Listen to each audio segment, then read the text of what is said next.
Why the jump from floor 1 of Aincrad all the way to floor 5? With the release of Sword Online Progressive Scherzo of Deep Night movie key visual, the question is once again in the spotlight by many who are just learning Scherzo is the floor 5 story. I did have a video addressing this half a year ago when Scherzo was first announced, but it was more potential reasons, some of which were confirmed literally just a day after by Reki Kawahara.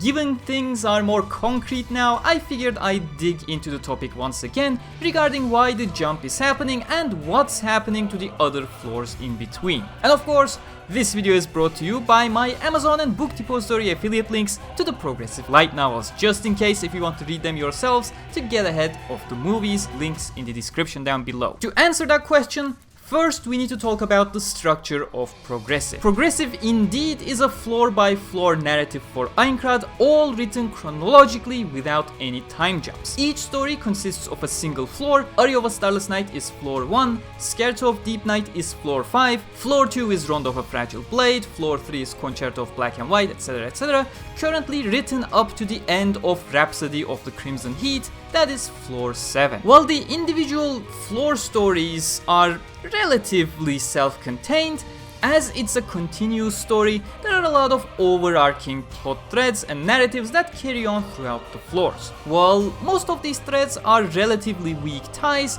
there is one big overarching plot that in traditional terms you may basically consider an arc, and that is the Elf War campaign, a multi-floor questline that is largely integral to the floor clearing. This Elf War campaign questline starts on floor 3, keeps going on floor 4, skips floor 5, continues on floor 6, and is supposed to conclude on floor 9 without any other breaks. Now, with that timeline on your screen, I was gonna say in mind, but I'll put it on screen, why not? You can probably identify two key things here that are quite obvious, that are also parts of the answer we are looking for. The first is that it's obviously not a coincidence that the one floor the Elf campaign skips over is the story that we are having as the second movie here, floor 5. That is your answer to why floor 5. Floor 5 is largely a standalone floor that can be adapted without requiring the previous content to be adapted first. It still does have weak ties to the other content due to the nature of Progressive, of course, but they are not content required for you to understand the story of Scherzo of Deep Night. As a spoilerless example, Scherzo will feature a scene, if they adapt that scene of course, where Kirta and Asuna will return to a location in the previous floor to obtain one of their quest completion rewards that they were holding up on for a bit. Like,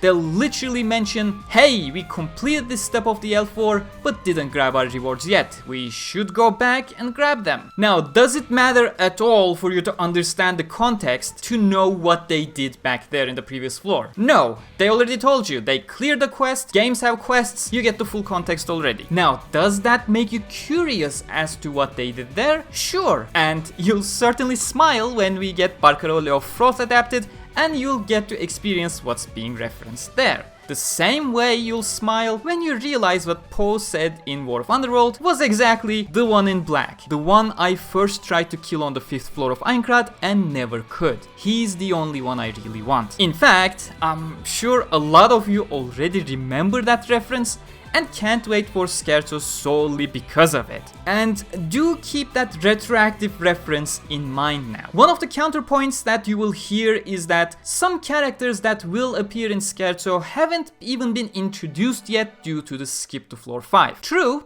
I'll give you that, but is it a problem that you're making it out to be? First off, they can be introduced in Scherzo anyways, much like how half of the characters that we're talking about are actually getting introduced in Scherzo alone. And then again, you have to ask the question, do you need to know where and how these characters were introduced to begin with? You never knew about Eiji and Yuna stories, but if the movie intrigued you enough, you likely went ahead and checked Sword Online Hopeful Chant to learn more about them retroactively. If you haven't, I have an entire video covering that story, by the way, big recommend from me.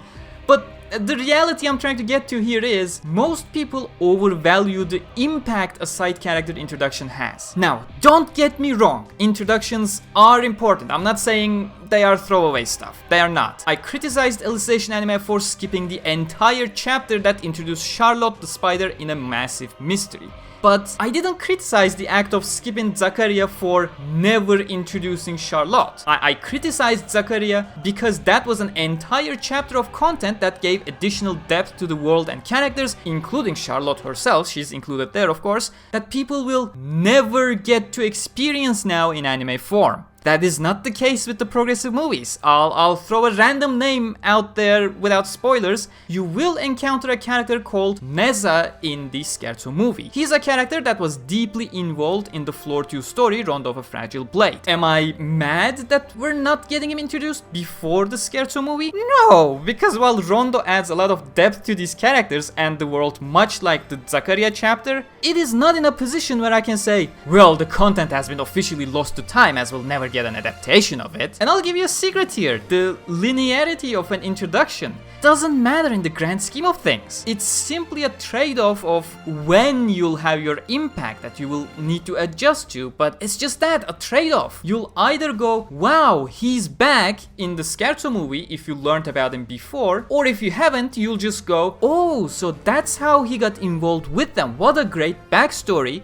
When you eventually watch the Rondo movie when that happens. It's not like you are jumping to a random chapter in the middle of a story, which is the main benefit of Floor 5 here. You're experiencing a complete and relatively isolated story here, and then you can learn about the backstory of a specific character later retroactively. You know, that's pretty much the same way we actually have for countless characters in SAO anyways. Okay, so with that we answered why Floor 5, but going back to the full question, we didn't answer the why the jump though portion yet. As stated, the answer is in the timeline provided. The L4 campaign is an overarching story arc, and you really do not want to start adapting a story arc before it is actually over in the source material. Very likely that certain characters or stories may hold a lot of significance for things to come, and unknowingly you may just end up missing the tone or emphasis if you do not know exactly what's gonna happen with them. Like, linearity is not an issue when you bring in a character and then introduce them retroactively in a later project that is going to get realized. But it does become kind of an issue when you adapt something in a certain way, but then it turns out what you adapted missed out on key emphasis due to lacking knowledge,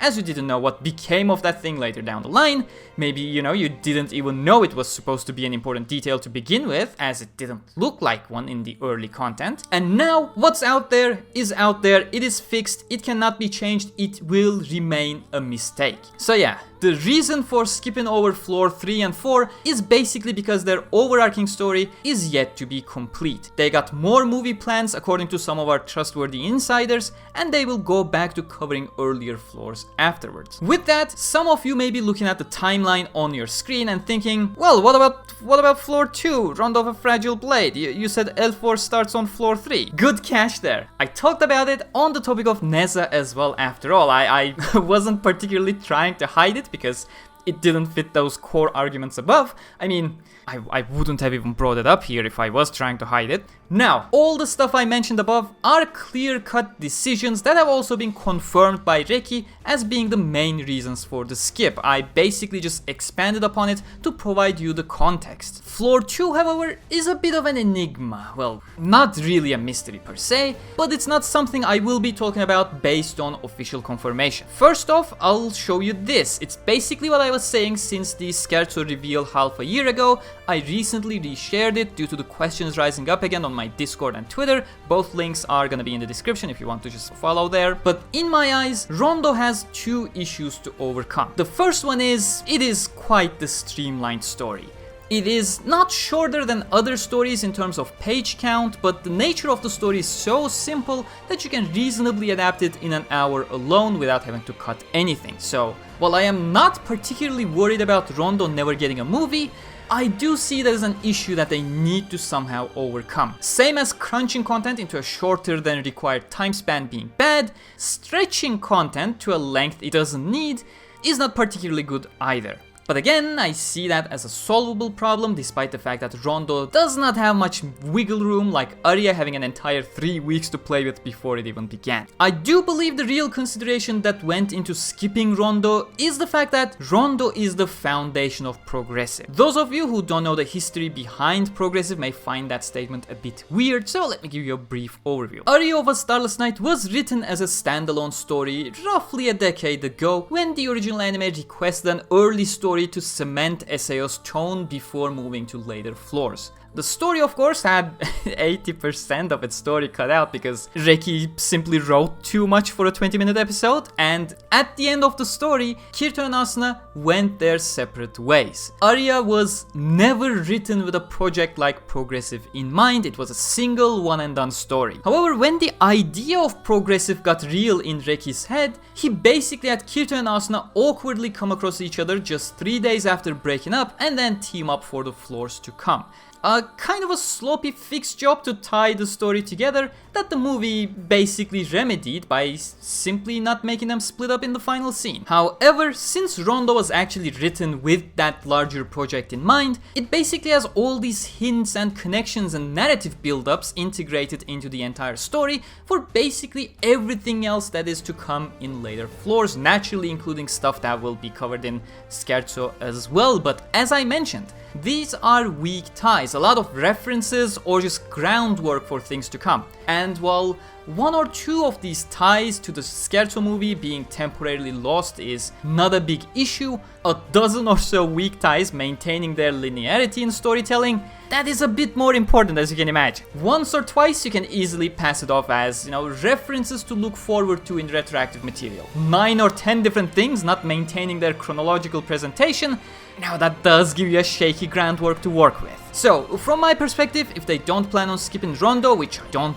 think they'll do, it was simply much more important to keep an uninterrupted chain of floor 2, 3 and 4 by adapting the isolated floor 5 first, than it was to go floor 2, 5, 3, 4. Considering with the pacing schedule Progressive Light Novels have, we would always need that floor 5 to buy the production team an additional year for the L4 to conclude in the source material. And of course, when I mention such things, a lot of Westerners whose main anime consumption is streaming platforms like Crunchyroll or Hulu or whatever, they always say things like, well duh, you should have rewatched it to remind yourself of the story and beats. Most of these people are the ones who forget key plot details when following a series week by week, by the way.